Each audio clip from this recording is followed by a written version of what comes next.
Show you how you can fix your Snapchat can't sign in problem that you might face sometimes. With that being said, let's just get right into the video. So if I open Snapchat right now, as you can see, I have no problem signing into the account or anything.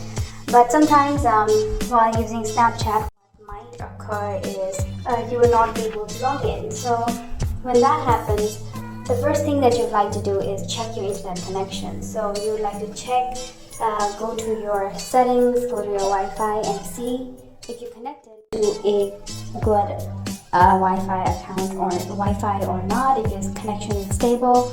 And if you're on cellular data, make sure that your connection is stable there too. So how you can do that is go to your browser and open up a site, and if it loads up well, you know that it's not a problem of your internet connection. Now the second thing you can do is just restart the app. So you would like to just try restarting the app and then opening it again and to see if you can log in or sign in now.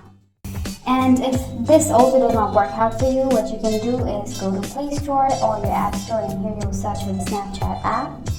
And then if you have any updates here, it might be some problems with the app. So if you update it, and this bug might go as well. So with the older versions, there are different bugs associated with the app. So you need to make sure that you're an updated version. So if none of this works out for you, if you're connected to a good connection and you're in the updated version, what you can then try is Google and see if the Snapchat server is down. And if that's the case, all you can do is just wait it out until they bring back up their servers, and then you'll be able to log in. So at that point, you can do nothing, and all you have to do is wait for Snapchat to solve that problem on their own. So that's it for this video, guys. That's how you fix Snapchat can't sign in problem.